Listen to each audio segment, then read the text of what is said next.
The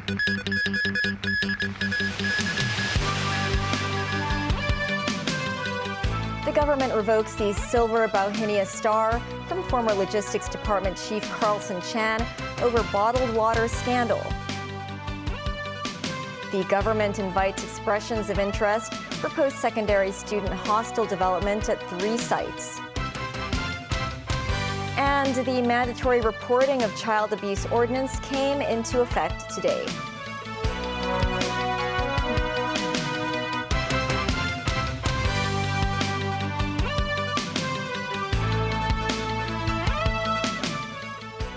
Hello and welcome to TVB News. I'm Melissa Hekalea. A months-long disciplinary investigation has found that 3 government officers underperformed in their duties in the bottled water procurement scandal. The probe found the officers failed to report irregularities to their seniors.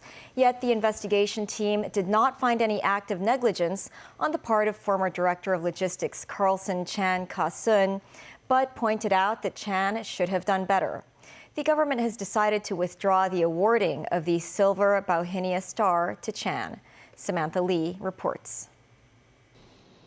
The case involves Xinding Trade Limited, which defrauded the government by providing counterfeit bottled water. Months of investigation revealed lapses by staff in the government logistics department.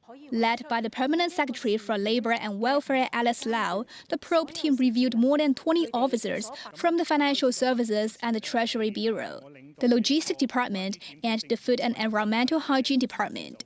After reviewing relevant documents, the team found 3 logistics department officers failed to perform to the standards commensurate with their ranks and experience. They demonstrated a lack of vigilance and judgment, thus failing to identify obvious irregularities and flag them to their seniors in a timely manner. This resulted in the department missing the chance to detect the false documents and take appropriate action earlier. 2 logistics department officers, including a directorate-grade officer, will face disciplinary proceedings and punishment based on the findings. The remaining officer was found to have lacked vigilance, which will be reflected in his appraisal. The trio will have their salary increments deferred. The investigation did not find former Director of Logistics Carlson Chan negligent because subordinates failed to report the information regarding the procurement to him. However, it noted Chan should have done better. I think that this procurement of drinking water incident has drawn extensive attention from the public and brought serious disrepute to the government. In this light, after consulting the honest and unofficial justices of the Peace Selection Committee, the government has decided to reverse the previously announced decision to award the Silver Bauhinia Star to Mr. Chan, and Mr. Chan has been informed. This is after consideration of the investigation result and all the facts revealed. Yuan added this is not a punishment for Chan, but a decision to deny him the award. Samantha Lee, TVB News. The government has invited stakeholders to submit expressions of interest for post-secondary student hostel development at 3 commercial sites. The 3 sites are in Kai Tak, Su Luk Yun, and Tung Chung East. The largest site at 0.74 hectares is located near the Kai Tak Sports Park. In a statement, the Development Bureau said all 3 sites are readily developable and have basic infrastructure. The Bureau estimated that the sites could offer 4,500 beds, but the actual number will depend on the design of the projects. Tendering is expected to start in 2026-27 at the earliest. The mandatory reporting of child abuse ordinance came into effect today, specified professionals in sectors such as education and social welfare who failed to comply with obligations under the ordinance could face penalties, including a 3-month imprisonment. Mimo Singhai reports. Aiming to protect children under the age of 18, the new ordinance applies to 25 categories of professionals in the social welfare, education and healthcare sectors, requiring them to report suspected serious child abuse cases that come to their notice during their work. These include childcare workers, social workers, teaching staff, pharmacists, nurses, and medical practitioners. Those who violate the ordinance or obstruct a specified professional from reporting a suspected case can receive a sentence of up to 3 months in jail and a fine of $50,000. But several situations are exempted. For instance, if serious harm is caused by an accident and not by negligence from a child's guardian. A kindergarten's principal said that teachers would observe students' relations with their parents and carers more regularly from now on.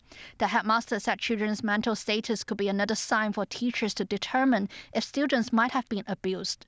The government has set up 2 residential child care centers to handle a potential increase in reported child abuse cases. Moments 9, TVB News. The annual World Economic Forum meeting is taking place in Davos, Switzerland. Financial Secretary Paul Chan arrived yesterday and met with Oman's economic minister. Samantha Lee has more.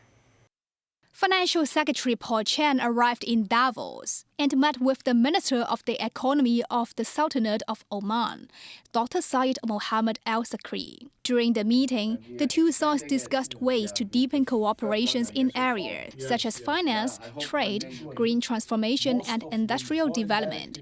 Chan noted Oman is transitioning from an oil-driven growth model towards a more diversified economic structure, with active efforts to promote green transformation and renewable energy, while fostering its economic and investment ties with China. The finance chief also attended the welcome reception of the World Economic Forum annual meeting, where he engaged with participants from around the globe. Under the theme A Spirit of Dialogue, the World Economic Forum annual meeting calls on the international community to rebuild trust through constructive dialogue. A report released by the forum indicates the multilateral system is still under pressure and uncertainties remain persistent. It also notes the application of artificial intelligence continues to impact the global economy. The WEF annual meeting runs from the 19th to 23rd of January, with participants coming from more than 130 countries or regions. Samantha Lee, TVB News. In the U.S., more than 100 vehicles smashed into each other or slid off an interstate highway in Michigan as heavy snow and blizzards hit various parts of the country. Nazvi Karim with more. A curtain of falling snow merges with a blanket of white on the ground. The more than 100 vehicles scattered in various directions offers the only clue that this is a highway. Visibility is low. The motorist who took this video said he could barely see cars in front of him while driving at 40 kilometers an hour. He stopped his truck and pulled off to the side of the road to avoid being hit from behind. Had he kept driving, he may have been among the victims of a massive pileup along the interstate highway in Michigan as snow fueled by the Great Lakes blanketed the state. The pileup prompted the Michigan State Police to close both directions of Interstate 196 just south of Grand Rapids, while officials worked to remove all the vehicles, including more than 30 semi-trailer trucks. The state police said there were numerous injuries, but no deaths were reported. The crash is just the latest impact of the major winter storm moving across the country. The National Weather Service issued warnings about either extremely cold temperatures or the potential for winter storms across several states starting in northern Minnesota and stretching south and east into Wisconsin, Indiana, Ohio, Pennsylvania, and New York. A day earlier, snow fell as far south as the Florida Panhandle. Weather forecasters warned that freezing temperatures are possible across much of north-central Florida and southeast Georgia. The Ottawa County Sheriff's Office in Michigan said multiple crashes and collapsed semis were reported along with numerous cars that slid off the road. Stranded motorists were being bused to Hudsonville High School, where they could call for help or arrange for a ride.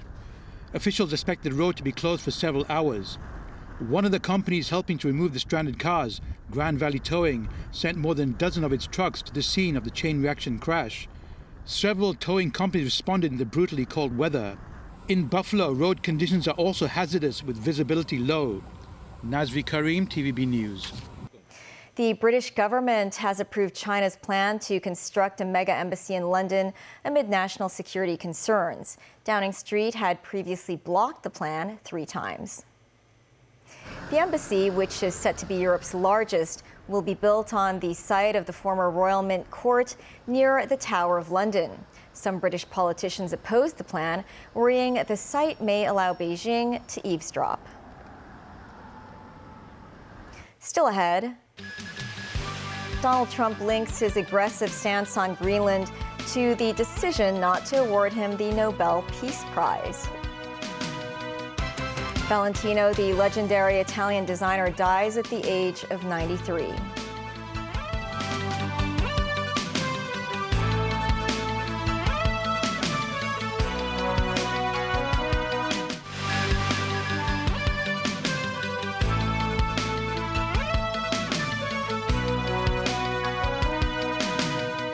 Welcome back. U.S. President Donald Trump has linked his aggressive stance on Greenland to last year's decision not to award him the Nobel Peace Prize, telling Norway's Prime Minister that he no longer felt an obligation to think purely of peace. This as Greenland's Prime Minister reaffirmed that the latest U.S. statements on controlling his country will not change Greenland's firm stance in defending its right to decide its own future. Tracy Furness reports. More Danish combat troops arrive in Greenland for winter training amid rising tensions with the US over the strategic territory.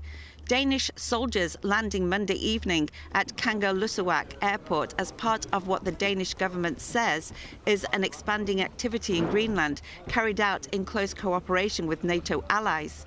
At a meeting in Brussels with the NATO chief, Danish Defence Minister Troels Lund Poulsen said that the issue is so difficult and tense for Denmark, Europe and the future of NATO.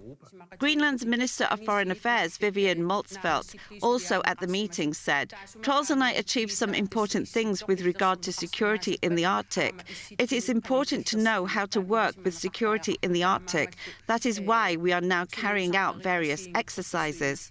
Speaking to journalists in London and after meeting British Foreign Secretary Yvette Cooper, the Danish Foreign Minister said US President Donald Trump will not achieve his Greenland aims by putting pressure on Europe. I also made it very clear that we are open for this kind of discussion. We are pragmatic, cold-blooded Scandinavian people with a warm heart. But it is not easy when we wake up every morning to new threats. Please convey that message to the president. And therefore, for a second, I thought, we have managed not to solve the problem, but to find a pathway forward. It was disrupted by the statement from the president, and that's a reality of life. And that's why it's so important that all our allies in the NATO alliance and the European Union stand up for these principles to show the American president you have a desire, you have a vision, you have a request, but you will never be able to achieve that by putting pressure on us. Tracy Furness, TVB News. U.S. President Donald Trump has invited China to join his Board of Peace initiative to rebuild the Gaza Strip, the Foreign Ministry said. The ministry did not elaborate further on Beijing's reaction. Trump is inviting individuals from around the world, including former British Prime Minister Tony Blair and his son-in-law Jared Kushner, to be part of the board. Meanwhile, Trump has threatened to impose 200% tariffs on French wines and champagne if France's leader Emmanuel Macron refuses to join the board. Media reports say France intends to reject the invitation, to which Trump said, I'll put a 200% tariff on his wines and champagne and he'll join, but he doesn't have to join. Valentino Garavani, the legendary Italian designer, died at his home in Rome at the age of 93. His high glamour gowns, often in his trademark shade of Valentino red, were fashion show staples for nearly half a century. Italian Premier Giorgio Meloni said Valentino is an indisputable maestro of eternal style. Tracy Furness has more. Universally known by his first name, Valentino was adored by generations of royals, first ladies and movie stars, from Jackie Kennedy Onassis to Julia Roberts and Queen Rania of Jordan, who said the designer always made them look and feel their best. As Milan Fashion Week draws to a close, celebrities and show attendees have been reacting to the news of the death of the Italian designer. Mr. Valentino, and what a great impression and legacy that he had on fashion, as well as the country that he represents. So yeah, sad news. Greatness is something that you can never forget, man. And every design, every piece of fabric, and the intention that he put into his pieces will never be forgotten, should I say. So RIP to the great. Valentino was born in a well-off family in the northern town of Voghera on May the 11th, 1932. As a child, he loved cinema, which set him down the fashion path. After studying fashion in Milan and Paris, he spent much of the 1950s working for established Paris-based designer Jean Dessès and later Guy Laroche before striking out on his own.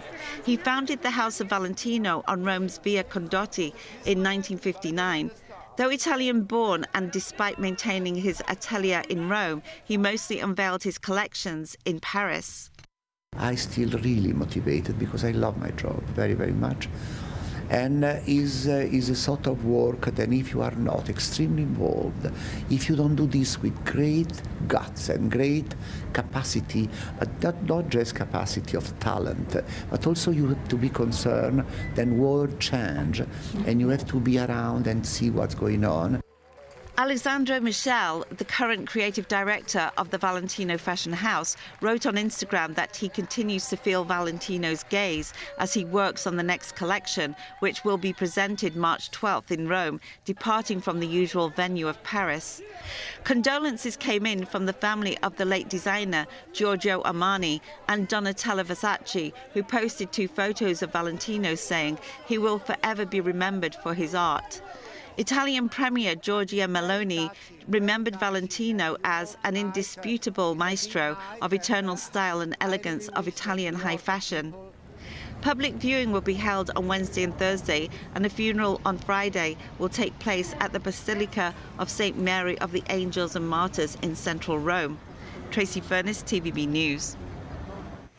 Life is slowly returning to normalcy in Russia's Far East region of Kamchatka after brutal weather brought on what locals dubbed a snow apocalypse. Daniel Rell tells us more. Locals in Kamchatka were seen shoveling snow in the streets as traffic resumed on snow-covered roads. A powerful cyclone hit the area last week, bringing strong winds and record snowfalls. The snow's height reached 3 meters or more. 2 men were killed by snow falling from roofs. Locals have dubbed the recent extreme weather a snow apocalypse. This as ground floors of apartment buildings and private estates were snowed in. Public transportation was partially suspended in the regional capital Petropavlovsk-Kamchatsky. Buses were replaced by all-terrain vehicles. Elsewhere, members of a stand-up paddleboarding club in Russia's Siberian city of Novosibirsk decided temperatures of almost minus 40 degrees Celsius were no reason to put their favorite hobby on hold. The paddleboarders made their way along one of the tributaries of the Ob River, which doesn't freeze even during severe wintry conditions. According to the creator of the video, Vadim Makhurov, the thermometer in his car read minus 39 degrees Celsius before the group set off down the river in the Novosibirsk region. General TV News. Pickleball, which is a variation of tennis, table tennis, and badminton, is one of the fastest growing sports in the world and now in Hong Kong, too. There are currently more than 10 outdoor and indoor courts provided by the government. Speaking on TVB's Straight Talk program, Secretary General of the Pickleball Association of Hong Kong, Philip Chan, said its association has cooperated with community halls and even some private clubs to provide venues for the public in a bid to meet the growing demand. The pickleball craze reflects Hong Kong citizens' needs, the desire for convenience and social sports. It fits Hong Kong's urban lifestyle. Venues is indeed our big challenge and opportunity. We have over 10,000 players now, and every day after their work, they can't join the LCSD venues, so they turn their body and turn their face to the private clubs. So we cooperate with community halls, and almost the 18 districts, the community hall has cooperated with us, and even some private clubs, say Country Club in Southern District. Chan said he's looking forward to hosting a pickleball tournament in the coming year at the Kai Tak Sports Park and inviting neighboring cities and countries such as Singapore and Indonesia. He added the sport can also act as a bridge for sports and cultural exchange for the Greater Bay Area. That's the news. Thanks for watching. Bye for now.